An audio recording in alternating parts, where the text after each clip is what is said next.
आप देख रहे हैं न्यूज मार्ग, सच में है दम।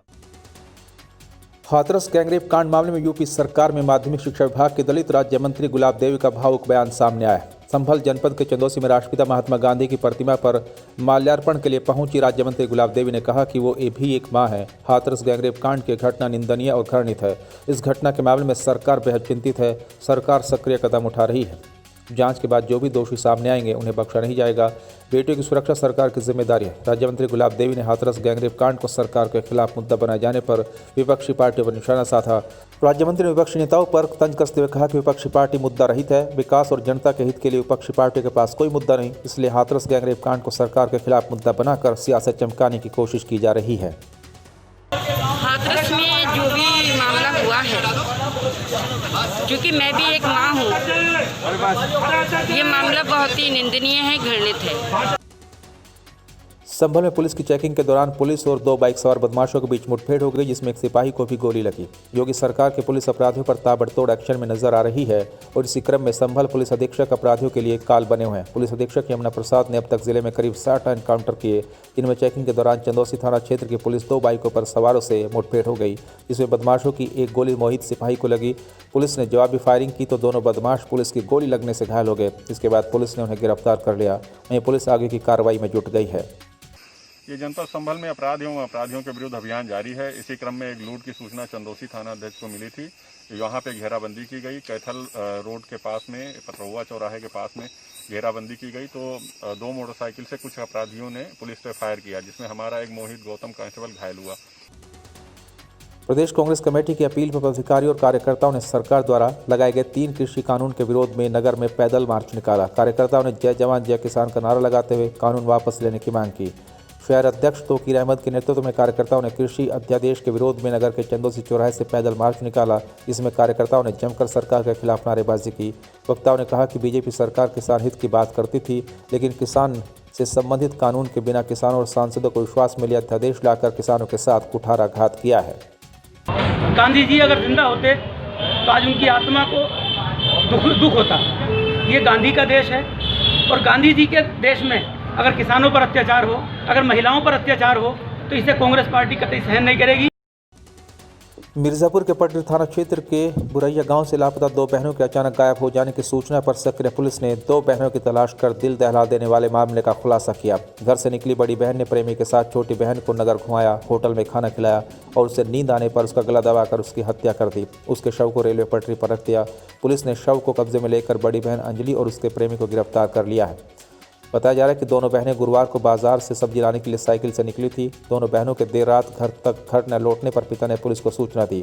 पुलिस तहकीकात में पता चला कि अंजलि का करीब 2 वर्षों से उसी के गांव के प्रमोद बिंद के साथ प्रेम प्रसंग चल रहा था। सनसनीखेज मामले का 9 घंटे के भीतर प्रभारी पुलिस अधीक्षक संजय कुमार ने प्रेस वार्ता कर खुलासा किया।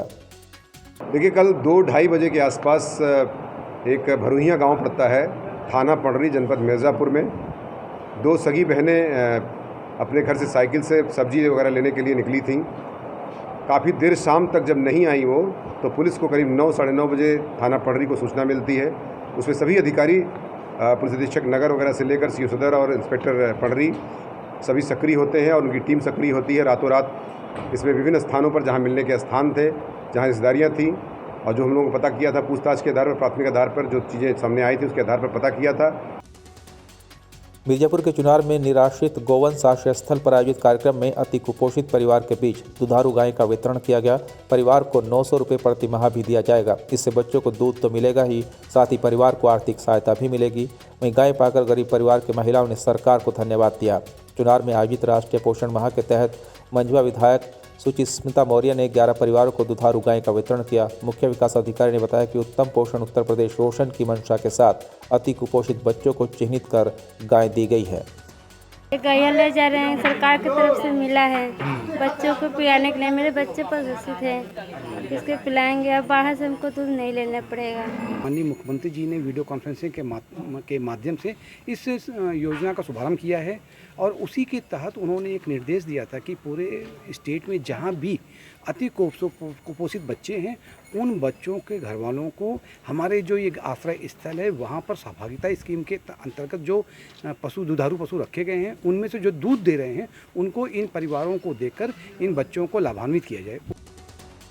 हाथरस कांड को लेकर यूपी के राज्य मंत्री का बेतुका बयान सामने आया। यूपी के राज्य मंत्री अजीत पाल ने बेतुका बयान देते हुए हाथरस की घटना को छोटा मुद्दा बताया। ये बयान अकबरपुर के हिंदी भवन में बीजेपी द्वारा आयोजित साड़ी वितरण कार्यक्रम में दिया गया। उन्होंने कहा कि विपक्ष के पास कोई मुद्दा नहीं, इसलिए विपक्ष छोटे मोटे मुद्दे उठा रहा है। इसमें जो भी है कि इसमें सरकार निर्णय ले रही है और कानून इसमें काम करेगा। विपक्ष का हावी है तो उसमें हम लोग कुछ नहीं कर सकते। उनका तो कहना ही है हमेशा मुद्दा, उनके पास कोई है नहीं विपक्ष के पास, और जो भी छोटे मोटे मुद्दे लेके आ रहे हैं बीच में, केवल मुद्दे उठा रहे हैं, जनहित का कोई भी कार्य नहीं कर रहे हैं। बलिया में गढ़वार चांदपुर में दौड़ प्रतियोगिता के उद्घाटन करने पहुंचे मंत्री उपेंद्र तिवारी ने हाथरस की घटना पर शर्मनाक बयान दिया। मंत्री ने हाथरस की घटना को झूठा करार देते हुए कहा कि घटना कुछ और है और बताया कुछ और जा रहा है। उन्होंने कहा कि विपक्ष के पास कोई मुद्दा नहीं तो विपक्ष हाथरस की घटना पर राजनीति कर रहा है। उन्होंने कहा कि सपा, बसपा और कांग्रेस के लोग हाथरस घटना को दूसरी हवा दे रहे हैं। एसआईटी जांच के बाद सपा, बसपा और कांग्रेस को इंतजार करना चाहिए था। ये बताइए कि आज विपक्ष के पास कोई मुद्दा है तो कहीं कुछ इसको उकसाने का काम कर रहे हैं। चूँकि मैं हाथरस का प्रभारी हूँ, आप मीडिया के लोग हैं, आप घटनाक्रम का पता करिए कि घटनाक्रम एक्चुअल है क्या, और कांग्रेस के लोग और अन्य राजनीतिक दल के लोग क्या हवा दे रहे हैं। तो मिलना कोई मुद्दा नहीं है। भावना जैसे आप हाथरस की घटना की जांच कर रहे हैं, जब खुद माननीय मुख्यमंत्री जी ने एसआईटी जांच का गठन कर दिया, हमारे प्रभारी मंत्री स्वयं वहाँ पर गए, स्वयं कैंप किए हुए थे, पूरा प्रशासन था, डीजीपी से लेके एडीजीपी और पूरा प्रशासन जब लगा हुआ था, तो कांग्रेस और सपा बसपा के लोगों को इंतजार करना चाहिए। बागपत कोतवाली क्षेत्र के संतोषपुर गांव में किसान की हत्या कर दी गई और शव को तेजाब से जलाने का प्रयास किया गया। ईंट के खेत में किसान का शव शक्त विषक्त हालत में मिलने से सनसनी फैल गई। किसान के परिजनों ने प्रेम प्रसंग के विरोध पर किसान की हत्या का अपने ही परिवार के 3 सदस्यों पर आरोप लगाते हुए तहरीर दी। इसके बाद पुलिस ने तीनों को हिरासत में ले लिया है। पुलिस आरोपी से पूछताछ कर रही है। बताया जा रहा है कि संतोषपुर गांव का रहने वाला 25 वर्षीय किसान 27 सितंबर की रात 8 बजे से लापता था। परिजनों ने 29 सितंबर को बागपत कोतवाली में गुमशुदगी की रिपोर्ट दर्ज कराई थी। सुबह एक महिला गांव के ही पास खेत में गई तो उसे एक व्यक्ति का शव पड़ा दिखाई दिया। इसके बाद काफ़ी संख्या में ग्रामीण मौके पर पहुंचे। शव की शिनाख्त किसान इंद्रपाल के रूप में हुई। शव की पहचान छिपाने के लिए तेजाब से जलाने का प्रयास भी किया गया। पुलिस की माने तो इंद्रपाल की पत्नी और परिवार के ही युवक के बीच प्रेम प्रसंग चल रहा है। इसका इंद्रपाल को पता चला था। इंद्रपाल इसका विरोध करने लगा था। आरोपी युवक ने इंद्रपाल को रास्ते से हटाने के लिए अपने भाई और पिता के साथ मिलकर इंद्रपाल की हत्या कर दी। तीनों आरोपियों की हिरासत में लेकर पूछताछ की जा रही है।